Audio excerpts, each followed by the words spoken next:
原本喺呢一個彌敦道嘅遊行人士咧，就開始慢慢咁樣左右兩邊散去啦。咁而原本後面被堵塞住嘅車輛呢，亦都係慢慢向前行。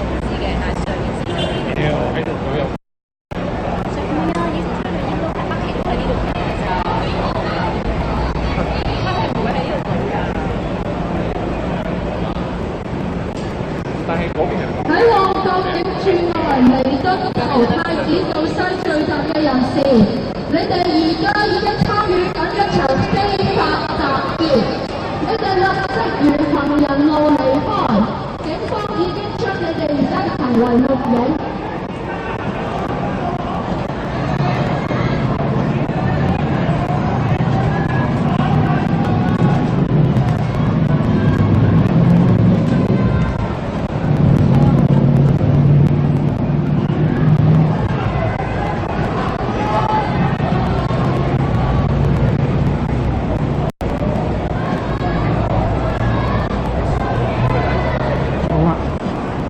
驚啫嘛，我都唔知使唔使得交喎。我估警察帶你先帶都唔遲嘅。係咯，我覺得係。但我又驚冇手咯。為錢太多學。喺太子道西彌敦道聚集嘅人士，你哋現正參與一場非法集結，停止使用任何嘅雷射裝置照射我哋嘅同事。沿行人路離開，喺旺角警署內嘅人士，你哋而家現正參與一場非法集結，警方已經將你哋嘅行為錄影，禁止使用任何雷射裝置去照射我哋警察嘅同事，立即沿行人路離開。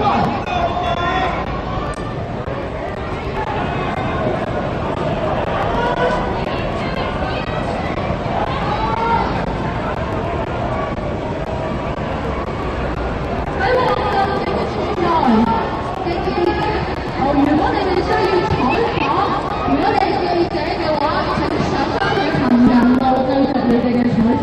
警員咧啱啱係在要求咧喺在場嘅記者咧要上返去行人路位置拍攝啊，或者採訪啊。但佢哋咧對此嘅呢個位置咧，亦都係相對難。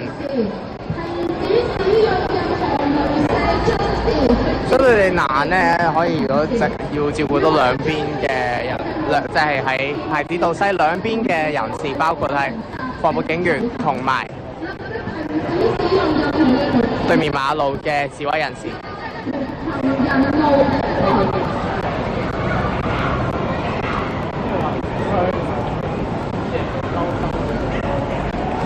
見到咧激光咧不斷照射咗喺警員嘅面部啦，啱啱其中一位女指揮官啊，佢話呢一個揾雷射光去照射嘅行為咧，係可能會構成襲警啊！係手持有呢個長盾牌，亦都係錄影緊喺對面馬路太子道西嘅市民。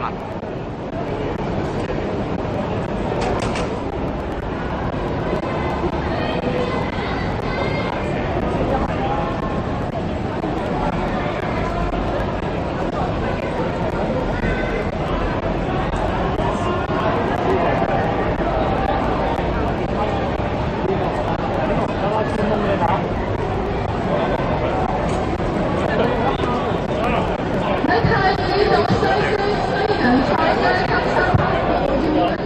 警員咧再次去講道啊，對面馬路太子道西、西洋菜南街兩條馬路企咗喺度，部分人士咧佔領咗西洋菜南街嘅馬路位置嘅市民，警員係不斷警告佢哋咧停止使用雷射光再照射佢哋。咁就係被警員以呢個涉嫌藏有攻擊性武器拘捕，最終咧都係獲釋㗎。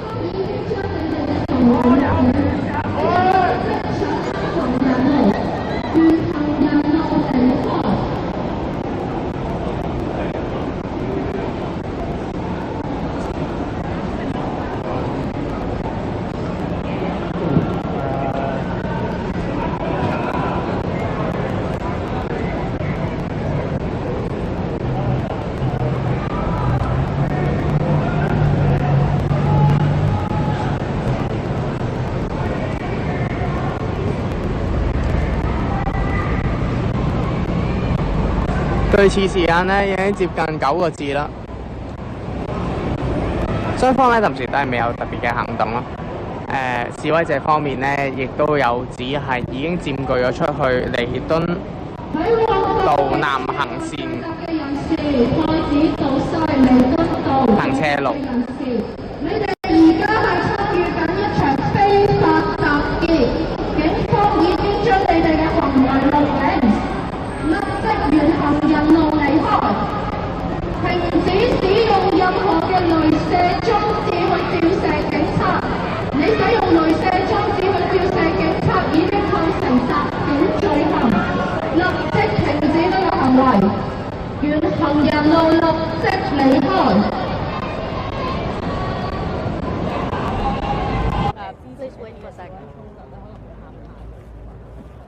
我哋會見到啦，今日咧其實係未夠1點鐘嘅時候咧，我哋個維園已經堆積咗好多人。去到依家咧，其實大半個維園足球場咧，其實已經係即係爆滿。我哋相信今日嘅人數係會好多。我哋見到過去嘅日子，我哋嘅政府，我哋嘅即係大陸都係不斷地透過製造恐懼、製造恐慌，希望嚇怕我哋嘅香港市民。但係我哋可以見到，我哋香港市民係唔會向呢一個強權，去向呢個霸權屈服去跪低。我哋仍然係會繼續上街，繼續去爭取我哋香港人一直追求嘅民主自由。講咗英文好嗎？ We have English. Yes. Now. So Now. please be ready first. Okay. Can you give us your name and title? I'm Bonnie Leung, the Vice Convener of Civil Human Rights Front. So today we have again another assembly who hope to gather a lot of Hong Kong people to support this campaign. The theme of our campaign is that we stop the police and gangsters to destroy Hong Kong, and our 5 demands to be heard and implemented. Originally we tried to organize a march, but unfortunately the police imposed some unnecessary conditions to our assembly. So we cannot have a march, we can only have this assembly. And as we expect a huge number of participants, this Victoria Park simply cannot contain all the participants, as the area of Victoria Park can only contain 100,000 people, and we expect much more. So we hope that there will be no chaotic situations today. If there is any, it will be the responsibility of the police force. Second of all, we would like to say that Hong Kong people will soldier on until our 5 demands be heard and responded by the Hong Kong government. And if Beijing's and Hong Kong's tactic is to wait for our campaign to die down, they are simply dead wrong. So Hong Kong people will soldier on. As you see that at 1:30, our assembly had not started, and already half of the Victoria Park had been filled up. So we are very confident that there will be more people to join us today. And with a lot of participants to join us today, we can revitalize and to this campaign. And we hope that we can show to the world once again that Hong Kong people can be totally peaceful. And we also have brave people and we have peaceful protesters. So we can do our protest in many different ways. So today is the day of peace. We are very confident to Hong Kong people that as we agree that today will be peace, Hong Kong protesters will be totally peaceful just like before. But we are a little bit worried about the operations of the police. If they behave today, if they do not implant any spies or do any violence to us, we think we'll do okay today. So you have confidence that the march today will be largely peaceful? Sorry? You have confidence that the march today will be largely peaceful? Well, I'm confident today that Hong Kong protesters, as we agreed, so we will be totally peaceful today. But it is depending on how the police react. As I said before, that the police had imposed a lot of unnecessary conditions. So we don't have a march, but we have a large number of people which cannot be contained in this Victoria Park. So we are a bit worried that if the police would use this as an excuse to disperse people or use violence against people outside the park, we hope not. And our legislators will lead the crowd to leave the Victoria Park to several MTR stations. So it is not a march, but legislators will lead the crowd to hopefully peacefully leave the Victoria Park, so more people can come inside the park. Well, actually, sorry, may I compliment something? Well, from the past, we have seen the protesters, we have been largely peaceful, and we have faith in Hong Kong protesters. Well, from footages that we have seen, wherever there's no police officers provoking, there is no violence.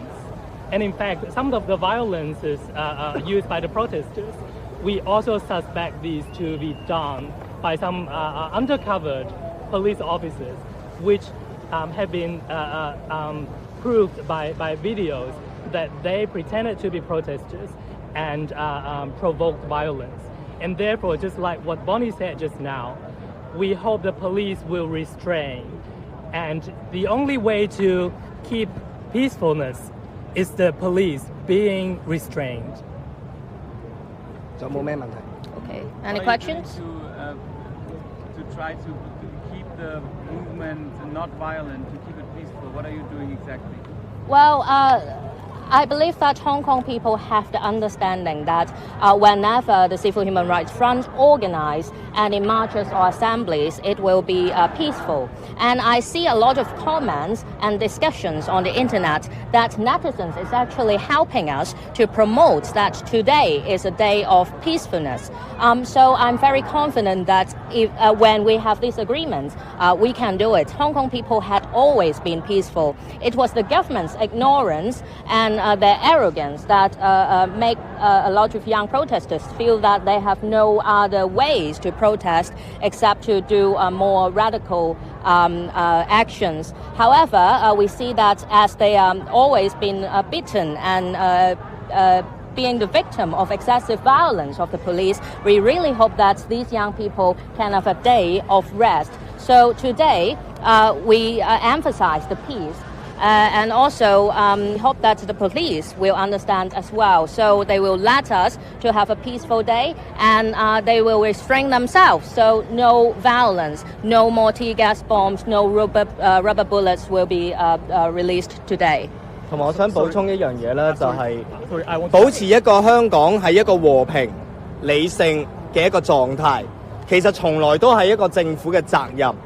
如果我哋嘅政府係願意聆聽民意，係回應市民嘅訴求，係唔會令到市民不停咁樣升溫。如果和平理性嘅示威係有用，市民係唔會不停咁樣去升級。所以即係今次我哋見到我哋嘅市民有一個共識，就係希望透過一日和平理性嘅即係一個嘅示威行動，係要令到林鄭月娥再冇辦法將唔回應訴求嘅一個嘅理由推向即係示威者嘅一個即係衝擊嘅行動上邊。咁我哋即係都呼籲林鄭月娥過咗今日之後，必須要回應香港人嘅5大訴求。